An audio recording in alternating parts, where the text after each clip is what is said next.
Ang pulong sa Dios buhi ug nagalihok nga gamhanan. Labi pang mahait kaysa espada nga duhay sulab ug modulot ngadto sa gitagbuan sa kalangong espiritu, sa mga lutahan ug sa mga kauyukan ug mutugkad sa mga hunahuna ug katuyuan sa kasing-kasing.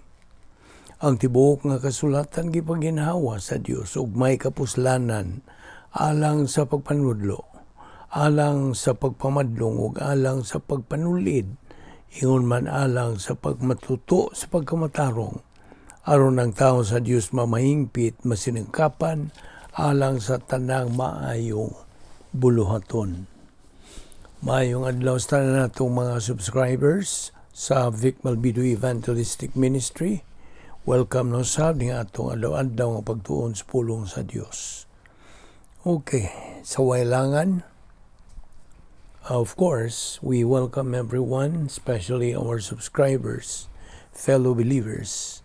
Anerosab kita niining adlaw ug magapadayon kita sa atong paghisgot, pagtuon sa atong uluhan nga gidugukan nato sa atong pagtuki ug kining atong pagtulunan giuluhan kini og developing divine viewpoint. Okay. Now, unas tanan, election, naghisgot man ta last time, no? Election, pagkapinili o chosen. Okay, election, by the way, is the expression of God's will for us long before anything existed. Mao ka na iyang pagpadayag nganhi kanato. Pagpadayag sa Dios ba? Iyang kanang pagpakita sa iyang kabubuton nganhi kanato long before wa pa ang tanan. So ang iyang kabubuton alang kanato is the very best and the highest. He willed for us the very best and the highest. Adto ta sa 1 Timoteo 2:3 ngadto 4. Especially sa verse 3, for this is good and acceptable in the sight of God and Savior. Verse 4, who will have all men to be saved and to come unto the knowledge of the truth. You see, mao ka na ang kabubuton sa Dios nga ang tanan unta maluwas. Atong gibutangan nga nagpulong nga unta tungod kay na malagi kabubuton ng tao, kapilian mo magpaluwas ba siya o dili. Okay? Sa atong kanunay ginahisgutan nga kitang tanang mga magtutuo nagatubang ta. Well, of course, apel ang mga di magtutuo nagatubang ni ining kanang, and in fact this is the issue sa atong pagkinabuhi, ang atong kabubuton, ang atong volition. Okay, balik tayo itong pagka-chosen, pinili, elected. As chosen or elected, ang Diyos naghahatag ka nato og kagawasan. He gave us freedom to avail of the equal privileges and equal opportunities in the execution sa protocol nga plano sa Diyos. Now, sayot ang Diyos omnipotente, labaw nga makagagahom. But He also respects our volition. Nagatahon siya. Dili siya mutandog sa atong kabubuton. Apan hinatag na niya. You see? He respects our volition. Now, Colossians 3:12 again. Put on therefore as the elect, na eklektos, elect of God, holy and beloved, bowels of mercies, kindness, humbleness of mind, meekness, long-suffering. Now, ang elect dinhi, nagkahulugan kini og chosen, elected, or election. Nga ma-apply lamang kini ngadto sa mga magtutuo. Only. alang lang kanatong mga magtutuo kini. Ang chosen, ato naman nagisugutan sa pagtulo ka mga napili. Ang una niini ang mga Hudyo, ang piniling katauhan sa Dios. Ikaduha si Ginoong Jesucristo to be the God-man. Ug ang ikatulo ang simbahan. Kita, we compose the church. And the church is under the protocol plan of God. Naman na sa 2 Corintios 5:17 nga nagisgot og bag-ong binuhat or new species. Now, ang tanang mga magtutuo pinili, pinalabi, chosen. Now, ang predestination, buot pasabot ni ini, baro na ito na Binisaya, mao ang pagpahimutang ng daan sa Dios for those who will be saved. Now, unsa ning election?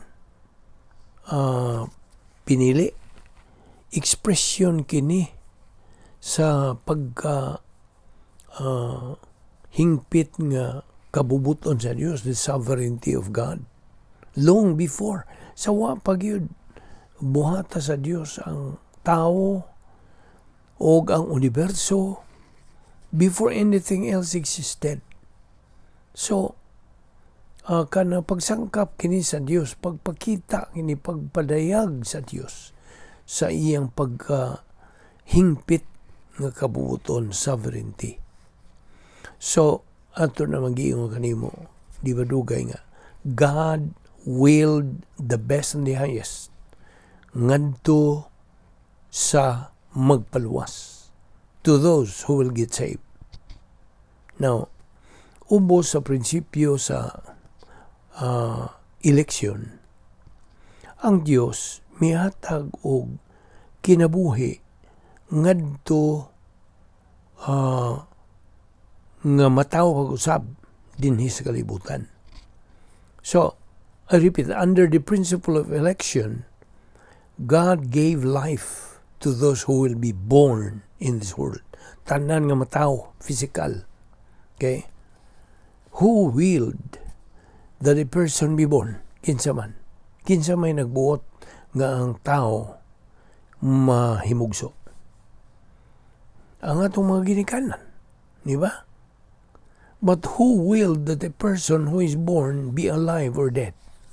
Nalahin na ang Diyos gyud. Kita nimo?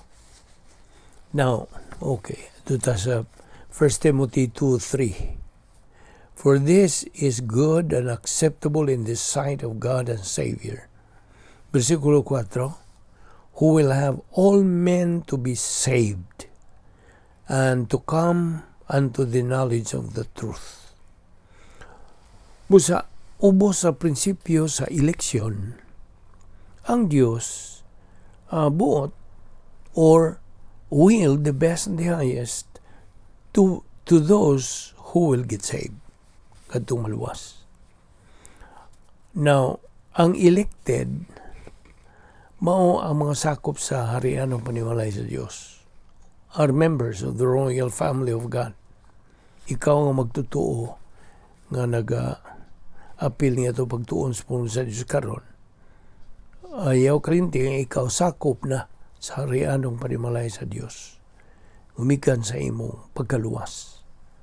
Pagtuon nimo kang Kristo, ikaw na imo automatic ang imong pagkasakop sa harian ng panimalay sa Diyos. Mao ni una, ikaduha, ikaw gitimrihan na sa Diyos Espiritu Santo. You are sealed with the Holy Spirit. Ug ang ikatulo, had their escrow blessings deposito alang kanila nga ilang madawat kini once they reach capacity stage. Inumdum ka niya itong gisgutan. Mo man ni ipakabot sa Diyos kanato ang katakos, ang sa katakos capacity stage diha sa protocol nga plano sa Diyos. Once nga makabot na to na, mahimutang mga spiritually mature believers because we reach capacity stage then. Muna, ihatag na katong escrow blessings in time and in eternity. Apan kini gideposito. You see? Now, unsa man yung predestination pod? Kini predestination, this is the provision of the sovereignty of God for you in eternity past alang sa imong pagtuman sa protocol nga plano sa Dios. Apan ang usa ka magtutuo is still free to use his volition, whether to avail of God's provision or not. Napay kagawasan kitang mga magtutuo.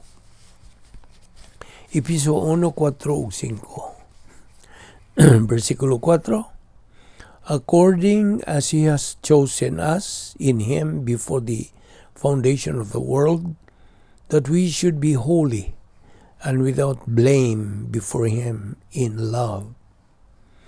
Now, kining in love diha, elected sanctification and tungod sa iyang paghatag kanato sa espirituanong mga kasangkapan, for giving us all spiritual assets.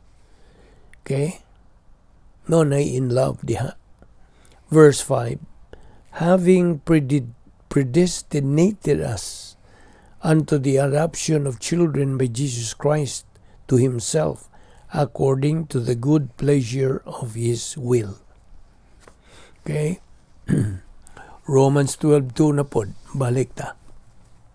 And be not conformed to this world, but be ye transformed by the renewing of your mind, that you may prove what is that good and acceptable and perfect will of God. Now, the sovereignty or sovereign will of God, nagadungan kini, coexists with the free will of man. Nagdungan. Ang pagkahingpit nga kabubuton sa Dios, sovereign will of God, it coexists with the free will of man. So, ang usa ka magtutuo nga pildiro, okay? Unsa may nakapildiro niya? Ang iyang pagkakarnal, iyang pagka-repressionistic, wala nagipagtagad sa pagtuman sa protocol ng plano sa Dios, tuwa na siya magapuyo dito sa dapit ng may gahom ni Satanas, cosmic dynasties. So, he is a loser. Kining iyang pagka-loser, pagka-pildiro, resulta kini sa iyang desisyon, gikan sa iyang volition, sa iyang kabubuton to be a loser. Siya ragoy pahimo niyang loser. Siya ra. Way lain nga mabasol. Siya ra gyud. Tungod sa iyang pagka-negatibo ngadto sa pulong sa Dios. That believer made himself stupid and an idiot in life. Tinood yun. Kaya siya, produktor yun siya sa iyang desisyon. You see, prinsipyo man na. Colossians 3:12 again, put on therefore as the elect of God, holy and beloved, bowels of mercies, kindness, humbleness of mind, meekness, long-suffering. Okay, elect. Eklektos, ang Grigong pulong. Ang elect, nagkaulugan kini og pinili, gipili, pinalabi, or election which is applied to the believer only. Okay? Ang tanang mga magtutuo, gipili, pinalabi, or pinili. Manina. Now, adto ta sa Juris 10 sa eklektos nga karon ug sa Juris 10 eklegumay na. Eklegumay. Unsay pasabot ning ikligumay that they put at your stance. Kini naghulugan, our being chosen, elected, was done by God long before the foundation of the world. Ephesians 1:4. But ang atong pagka-elected, pagka-pinili, was done completely sa diha nga kita mihimog desisyon anytime to believe in Christ. Sabot ka? Our being elected, ang atong pagka-pinili, gihimo kini completely sa dihang mihimo taog desisyon anytime sa pagtuo kang Kristo nga atong manluluwas. Kining tanang mga butang, we are actually talking about, nga itong isgutan, are for believers who have reached the area of spiritual adulthood. Okay? Applicable lang ni sa mga magtutuo nga nakakabot na sa area of spiritual adulthood. Tungod kay, if you are still a believer in the area of spiritual childhood, moingon gyud ka nga kini mga butang nga imposible nga makabuot. You see, you would say, and you would think that these things would be impossible to attain.